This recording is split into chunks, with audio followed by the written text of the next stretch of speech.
Assalamualaikum warahmatullahi wabarakatuh. Izinkan saya untuk memperkenalkan diri saya. Nama saya Nurul Alfi Cindy Fadilah, NIM 1911330057 dari Prodi Manajemen Dakwah semester 4 kelas B. Baiklah, di sini langsung saja saya akan membahas tentang konflik di Papua. Papua terletak di bagian wilayah paling timur Indonesia, berbatasan langsung dengan Papua Nugini. Kemudian luas wilayah Papua adalah 312.224.037 km dan merupakan pulau terluas dan terbesar yang pertama kali dimiliki oleh Indonesia. Memiliki berbagai macam kekayaan sumber daya alam dan juga berbagai satwa langka seperti burung cendrawasih dan juga burung mambruk. Sudah sejak lama tanah Papua juga menjadi tanah konflik, yakni baik secara horizontal antara warga asli dan warga asli pula, dan kemudian secara vertikal antara pemerintah Indonesia dan juga warga asli Papua, yang mana konflik ini menyebabkan banyak korban jiwa yang berjatuhan. Konflik ini secara nyata terbukti dengan adanya referendum, pengibaran bendera bintang kejora, serta berlangsungnya aksi pengembalian Undang-Undang Nomor 21 Tahun 2001 tentang otonomi khusus bagi Provinsi Papua.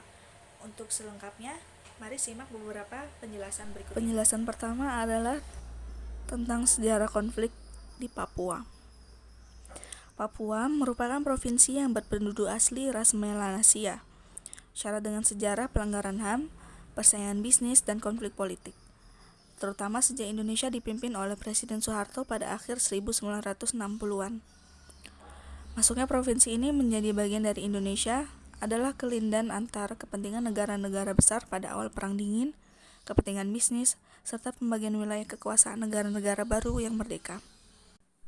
Saat Indonesia merdeka pada tahun 1945, Indonesia menginginkan semua wilayah bekas jajahan Belanda, termasuk Papua yang kala itu disebut sebagai Netherlands New Guinea. Belanda tidak bersedia memberikan wilayah ini karena secara ras dan etnis orang Papua asli berbeda dengan kebanyakan penduduk Indonesia. Sengketa ini berlangsung sejak konferensi Meja Bundar pada 27 Desember 1949 hingga belasan tahun kemudian. Ditengahi oleh Amerika, Indonesia dan Belanda mencapai kesepakatan terkait tanah Papua yang disebut dengan Perjanjian New York pada 15 Agustus 1962. Inti kesepakatan adalah Belanda menyerahkan Papua di bawah kendali Otoritas Eksekutif Sementara PBB pada 1 Oktober 1962. Selanjutnya, Belanda harus menyerahkan Papua bagian barat kepada Indonesia selambat-lambatnya pada 1 Mei 1963. Sebelum akhir 1969, Jakarta juga akan menyelenggarakan pemilihan yang bebas di Papua untuk mengetahui apakah penduduknya menghendaki tetap menjadi bagian dari Indonesia atau tidak. Sejak perjanjian ini ditekan, sudah muncul suara-suara yang menentang karena tidak ada orang asli Papua yang terlibat dalam perundingan. Pada 14 Juli hingga 2 Agustus 1969, akhirnya penentuan pendapat rakyat atau PPRA digelar sebagai referendum menentukan apakah penduduk Papua menghendaki tetap bergabung dengan Indonesia atau tidak. Referendum tersebut diikuti oleh 1026 anggota Dewan Musyawarah PPRA yang mewakili seluruh penduduk Papua. Di antara keseluruhannya, pendapat dibagi menjadi dua. Ada yang menginginkan agar tetap bergabung kepada Indonesia dan ada juga yang tidak menginginkan untuk bergabung. Namun, sebagian masyarakat Papua juga merasa hasil PPRA tidak mewakili keinginan mereka yang seutuhnya. Mereka memelesetkan referendum dari Act of Free Choice menjadi Act of No Choice karena mereka dipaksa dengan ancaman kekerasan militer untuk memilih Indonesia. Fakta lain adalah sebelum referendum digelar, pemerintah Indonesia di bawah kepemimpinan Presiden Soeharto yang berhasil mengambil kekuasaan dari Presiden Soekarno sudah menandatangani kontrak dengan perusahaan asal Amerika Freeport untuk memulai kegiatan penambangan emas di Esberg, Puncak Jaya. Kepala Lembaga Penelitian, Pengkajian dan Pengembangan Bantuan Hukum Manokwari Yanwari Nusi mengatakan hasil referendum 1969 yang tidak representatif selalu menjadi ganjalan masyarakat Papua dalam menjalani integrasinya dengan Indonesia. Bahkan di dalamnya ada orang-orang non-Papua yang terlibat. Inilah yang menjadi persoalan yang selalu diperdebatkan dari waktu ke waktu. Referendum 1969 tidak pernah bisa mempresentasikan keinginan masyarakat Papua. Warinusi juga menekankan bahwa pemerintah Indonesia perlu meluruskan sejarah Papua yang dimulai sejak referendum agar tidak lagi menjadi ganjalan yang terus memicu konflik-konflik dan ketidakpuasan Papua. Legalitas PPRA yang kuat. Menurut juru bicara Kementerian Luar Negeri Indonesia, Teguh Faizah Shah, hasil PPRA 1969 sudah sangat kuat. Jejak pendapat itu digelar atas kesepakatan Indonesia, Belanda, dan PBB. Dengan mekanisme dan aturan yang sudah disepakati, termasuk sistem perwakilan. Menurut dia, sistem perwakilan bahkan masih tetap relevan dengan kondisi kontemporer, karena masyarakat Papua hingga kini mengenal sistem noken yang memperbolehkan perwakilan dalam mencoblos surat suara dalam pemilu maupun pilkada. Hasilnya dibawa ke Majelis Umum PBB dan diterima. Jadi pertanyaan-pertanyaan soal PPRA sangat tidak beralasan. PPRA, menurut Faizah Shah, adalah kesepakatan politik antara Indonesia dan Belanda setelah sebelumnya Indonesia mewarisi bekas tanah jajahan Hindia Belanda dari Sabang sampai Merauke. Setelah perjanjian KMB, seharusnya Papua diserahkan ke Indonesia. Tapi Belanda tidak melakukannya. Akhirnya ada proses politik. Menurut dia, sejak awal Papua adalah bagian dari Indonesia, karena merupakan daerah koloni Hindia Belanda yang harus diserahkan begitu muncul negara baru. Itu adalah prinsip hukum internasional. Hal serupa terjadi di Afrika, sehingga mereka kini terpisah dalam negara-negara kecil, meski secara etnis dan budaya mereka mempunyai banyak kesamaan. Yang kedua, penjelasan tentang riwayat konflik di Papua. Yang pertama adalah perlawanan dan pelanggaran HAM di Papua. Ketidakpuasan penduduk Papua ini memicu perlawanan yang lebih serius dengan pembentukan gerakan politik militer yang disebut sebagai Organisasi Papua Merdeka atau OPM. Perlawanan bersenjata mereka pecah untuk pertama kalinya pada 26 Juli 1965 di Manowari. Menurut laporan Institute for Policy Analysis of Conflict berjudul The Current Status of the Papuan Pro-Independence Movement, kegiatan penambangan Freeport pada 1973 memicu aktivitas militer OPM di wilayah Timika. Kemudian, pada Mei 1977, sekitar 200 gerilyawan OPM menyerang Freeport dan direspon dengan operasi militer, terutama di desa Amungme. Tanah Freeport sendiri dulunya merupakan tanah adat suku Amungme dan Komoro yang merupakan penduduk asli di wilayah tersebut. Direktur Eksekutif Unity Liberation Movement for West Papua, Markus Haluk, dalam buku Menggugat Freeport menyebutkan 60 orang suku Amungme menjadi korban kekerasan militer dalam insiden itu. Yang kedua, kasus-kasus kekerasan dan pelanggaran HAM terus terjadi di Papua. Gelombang kekerasan yang terjadi sekitar tahun belakangan mengakibatkan 8 orang warga sipil tewas di Deyai dalam kerusuhan pada 28 Agustus 2019. Kemudian kerusuhan lain terjadi pada 26 September 2019 mengakibatkan 33 orang tewas di Wamena dan 4 orang tewas di Jayapura. Tragedi mengenaskan lainnya terjadi pada 2 Desember 2018 yang menewaskan 31 pekerja proyek jalan raya Trans Papua yang tewas ditembaki di wilayah Nduga oleh kelompok bersenjata Papua yang dipimpin oleh Egyanus Kogoya. Peristiwa itu dijawab dengan operasi militer di wilayah Nduga. Amnesty International Indonesia mencatat 182 warga sipil Nduga tewas dalam pelarian diri setelah kampung mereka didatangi aparat keamanan yang memburu kelompok Egyanus. Masih banyak lagi pelanggaran HAM di Papua, seperti kasus Warrior pada 2001 dan kasus Wamena pada 2003 yang lagi-lagi disebabkan konflik aparat dengan warga setempat. Jakarta menuding tokoh pro kemerdekaan Papua, Beni Wenda, menjadi dalang kerusuhan di bumi Cendrawasih selama periode itu. OPM dan Beni Wenda berusaha membangun suatu kerusuhan dan mengeksposnya ke dunia luar. Hal itu dimaksudkan agar Papua memiliki kekuatan untuk kemerdekaan Papua dan Papua Barat.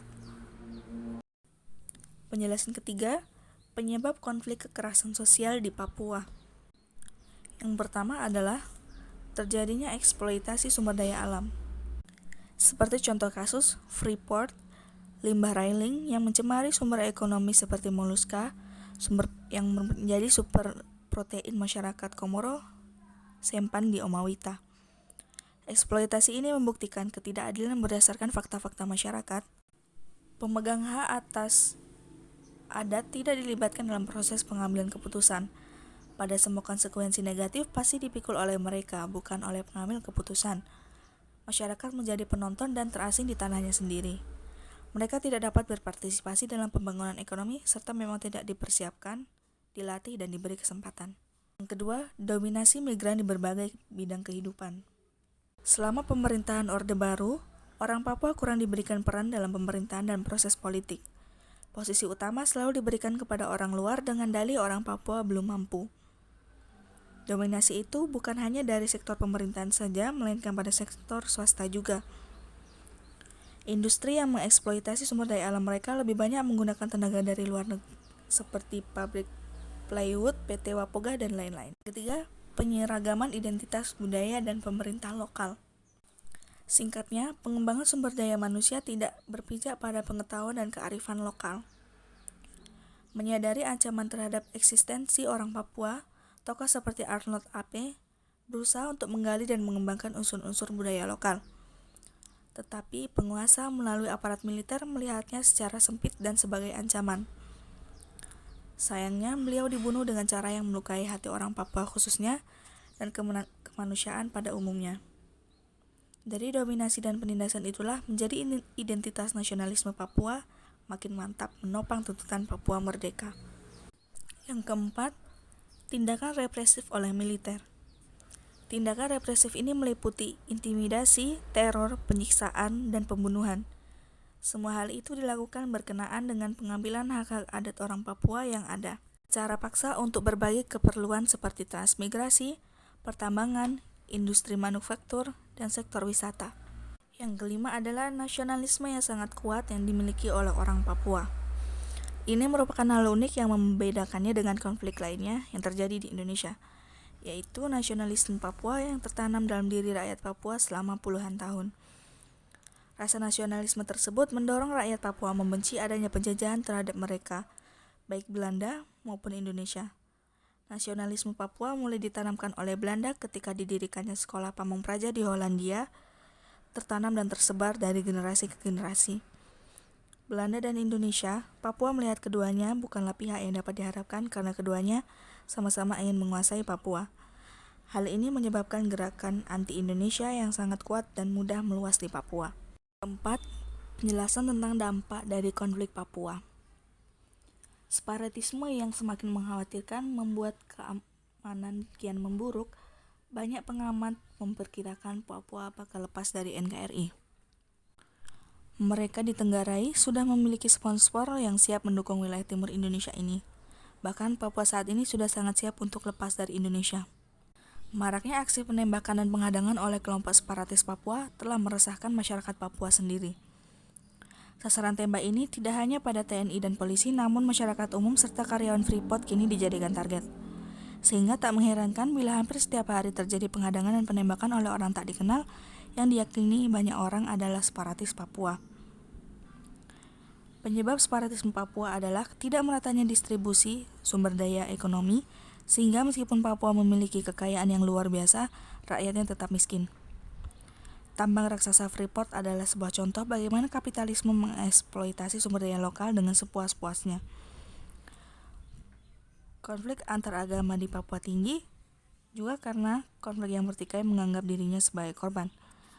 Warga Papua asli merasa terancam dengan mengalir masuknya pendatang baru yang mengatasnamakan agama baru, di mana dalam jangka panjang mereka akan menghadapi diskriminasi atau bahkan pengusiran. Meskipun ada keretakan dan perpecahan yang signifikan di kedua pihak masyarakat, terutama mengenai nasionalisme yang bersaing, perkembangan di Manowari dan Kaimana mungkin menjadi pertanda lebih banyak bentrokan yang akan terjadi. Perubahan dalam demografi adalah bagian dari persoalan, tapi bahkan kalau besok para pendatang dari Papua di stop datang, Polarisasi antara agama mungkin akan terus berlanjut karena perkembangan lain. Warga Papua sangat menyadari terjadinya penyerangan-penyerangan terhadap tempat-tempat ibadah di daerah lain di Indonesia dan melihat Indonesia secara keseluruhan bergerak maju dukungan yang lebih banyak kepada ajaran agama. Alasan yang kelima, upaya penyelesaian konflik di Papua. Terdapat dua kebijakan yang dilakukan pemerintah Indonesia. Yang pertama adalah pendekatan kekerasan. Pendekatan ini dilakukan dengan menggunakan kekuatan senjata atau sering dikenal dengan istilah pendekatan keamanan. Dilakukan oleh militer atau ABRI untuk menumpas setiap bentuk perlawanan masyarakat yang dianggap pemberontakan OPM di Papua. Yang dimulai sejak awal pemberontakan tahun 1970 sampai sekitar tahun 1996. Kegiatan itu dilakukan dengan menetapkan sebagian kawasan Papua, terutama di daerah perbatasan dengan negara Papua Nugini, sebagai daerah operasi militer. Yang kedua, pendekatan non-kekerasan.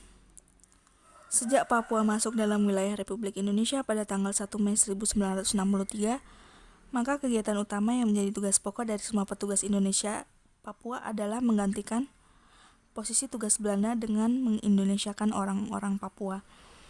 Aktivitas ini dilakukan oleh lembaga pemerintah seperti lembaga pendidikan dan lembaga penerangan. Tema yang digunakan adalah menyatakan bahwa Indonesia termasuk Papua dijajah oleh Belanda selama lebih dari 350 tahun. Masa penjajahan itu membuat rakyat Papua sama seperti rakyat Indonesia lainnya, yakni bernasib miskin, tertindas, dan melarat. Akan tetapi dalam kenyataannya, kedua kebijakan pemerintah tersebut dalam upaya penyelesaian konflik kekerasan yang terjadi di Papua tidaklah berjalan secara efektif atau tidak berhasil. Alasan keenam, 3 sarana upaya penyelesaian konflik secara teoritis. Yang pertama adalah konsiliasi. Hal ini dilakukan melalui lembaga legislatif atau parlemen yang bermaksud memberikan kesempatan kepada semua pihak yang terlibat konflik untuk berdiskusi atau memperdebatkan secara terbuka masalah yang terjadi dalam konteks mencapai kesepakatan atau kompromi bersama. Yang kedua, mediasi, yakni mengajak atau mendorong kepada para pihak yang terlibat untuk kesepakatan melalui nasihat dari pihak ketiga yang disetujui. Yang ketiga adalah arbitran. Para pihak yang terlibat bersepakat untuk mendapatkan petunjuk wasit penilaian untuk memberikan keputusan yang bersifat legal sebagai jalan keluar dari konflik. Alasan ketujuh, konflik Papua era Presiden Jokowi. Publik menunggu langkah-langkah Presiden Joko Widodo pada periode kedua pemerintahannya untuk menyelesaikan masalah Papua.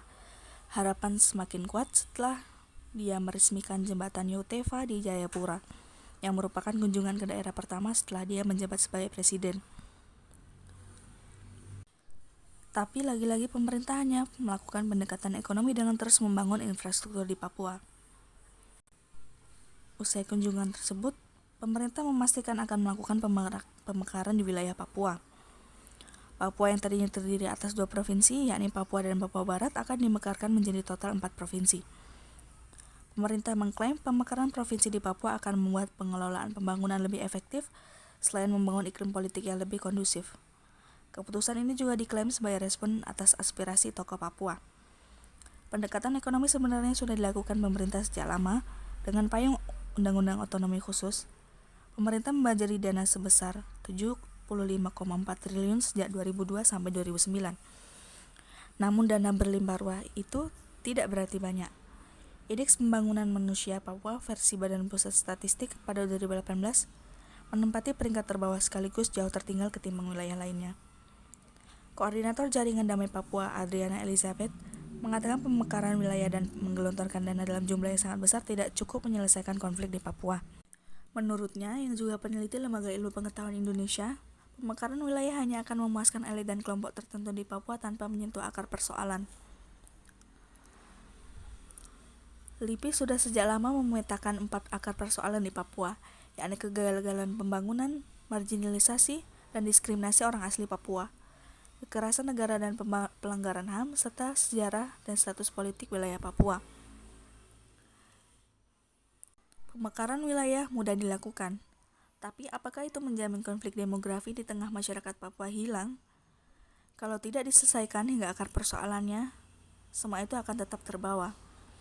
Menurutnya, pembangunan ekonomi tetap perlu dilakukan, tapi pemerintah juga harus memastikan orang asli Papua bisa dapat merasakan dan memiliki daya beli terhadap infrastruktur yang dibangun. Karena selama ini roda perekonomian di Papua justru dikuasai oleh warga pendatang. Masih banyak orang asli Papua yang tinggal di wilayah pedalaman dan belum tersentuh pendidikan dan pelayanan kesehatan yang layak. Sedangkan kasus-kasus kekerasan yang terus berulang di Papua juga harus segera diselesaikan. Perlu ada dialog untuk menghentikan rantai kekerasan di bumi cenderawasih. Meski tidak mesti membahas status politik Papua atau aspirasi referendum, setidaknya bahas bagaimana menghentikan kekerasan di Papua. Ketua Majelis Rakyat Papua, Timotius Murib, meminta pemerintah tidak menutupi masalah HAM di Papua dengan proyek-proyek pembangunan infrastruktur.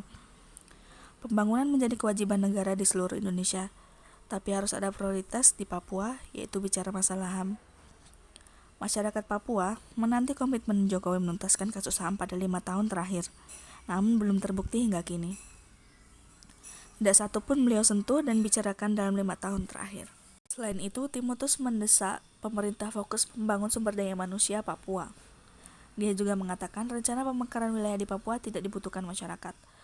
Kalau hanya membangun infrastruktur dasar terkesan membangun tanah Papua tapi tidak membangun manusianya. Victor Mambor, seorang wartawan di Papua, mengatakan konflik Papua membutuhkan solusi komprehensif, mulai dari pelurusan sejarah, penyelesaian kasus-kasus pelanggaran HAM, dan masalah demografi. Bukan hanya sekedar mewujudkan kesejahteraan ala Jakarta. Pandangan ini kemudian melahirkan kebijakan untuk mempercepat pembangunan infrastruktur sehingga diharapkan perekonomian tumbuh tinggi. Pendekatan ini sudah dilakukan sejak era Presiden Soeharto dan terbukti tidak berhasil. Meski penting, tapi tidak pembangunan infrastruktur tetap menyentuh akar politik di Papua. Untuk menyelesaikan konflik, pemerintah harus memperbesar hati, mengakui bahwa ada kelompok bersenjata yang menginginkan kemerdekaan. Mereka bukan kelompok kriminal bersenjata, penyebutan yang kerap dilakukan pemerintah, namun memiliki ideologi dan aspirasi politik. Penyelesaian tentu akan berbeda. Memandang kelompok itu hanya sebagai gerombolan kriminal tidak akan menyelesaikan persoalan. Politisi Partai Demokrasi Indonesia Perjuangan, Budiman Sujatmiko, mengatakan masalah Papua harus diselesaikan dengan jalan damai dan mengedepankan dialog yang dimulai dari tingkat suku-suku. Papua belum menjadi bangsa yang terpisah dari Indonesia, sementara referendum tidak dimungkinkan dalam peraturan perundangan. Harus ada jalan damai bagi Papua. Pendekatan militarisme harus dihilangkan. Orang-orang Papua harus terus-menerus memberi kepercayaan dengan kelembagaan dan menciptakan dialog. Yang kedelapan, argumentasi.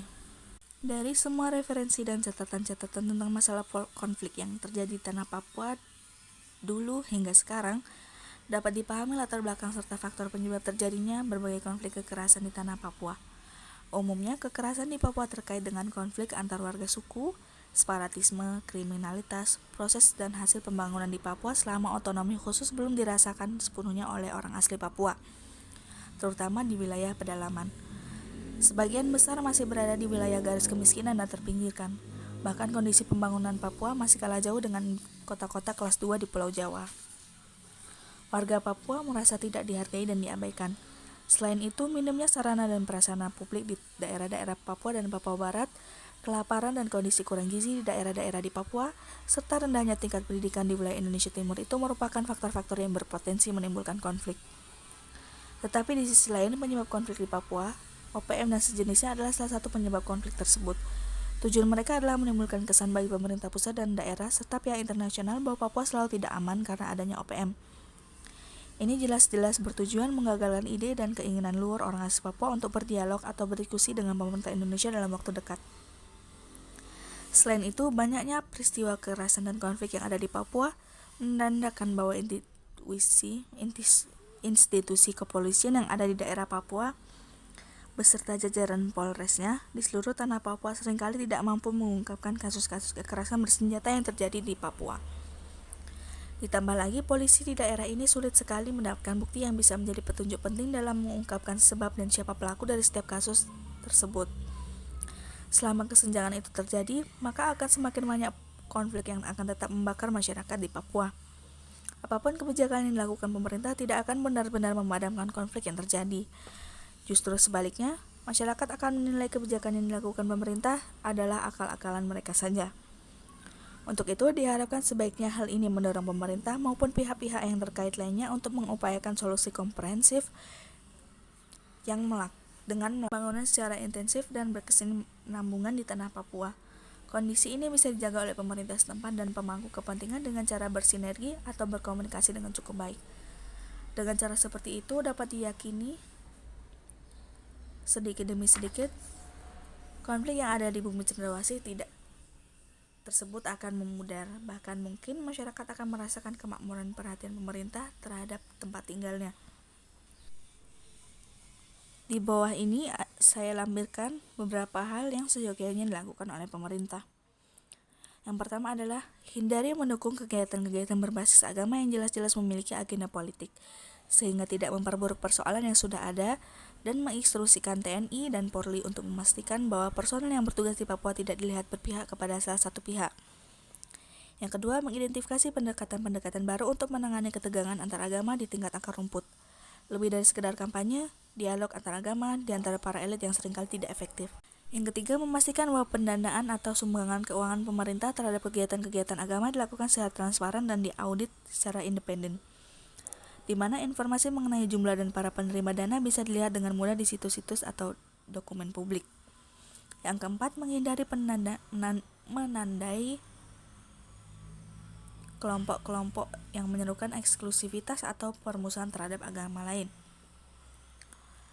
Yang kelima, memastikan debat publik mengenai presentasi lapangan kerja bagi warga asli Papua dan dampak lebih jauh dari migrasi penduduk dari luar Papua ke Papua sebelum menyetujui pembagian wilayah administratif lebih lanjut. Yang keenam, menolak peraturan daerah yang diskriminatif dan menghapus kebijakan-kebijakan yang memarginalisasikan orang Papua. Yang ketujuh, pemerintah harus memenuhi dan menjamin terpenuhnya hak dasar orang Papua seperti kesehatan, kesejahteraan, dan pelayanan publik. Yang kedelapan, pemerintah memfasilitasi dialog antar umat beragama bersama rakyat Papua agar terciptanya saling percaya antara pemerintah pusat dan warga Papua. Yang terakhir, pemerintah harus mengakui secara jujur bahwa selama ini bertindak dengan salah dalam mengatasi konflik yang ada di Papua demi terciptanya rekonsiliasi. Baiklah, mungkin hanya itu saja yang dapat saya sampaikan. Apabila ada kekurangan dan kesalahan, baik yang disengaja maupun yang tidak disengaja, saya mohon maaf yang sebesar-besarnya. Wabillahi taufiq wal hidayah, waridul inayah, wal afu minkum. Assalamualaikum warahmatullahi wabarakatuh.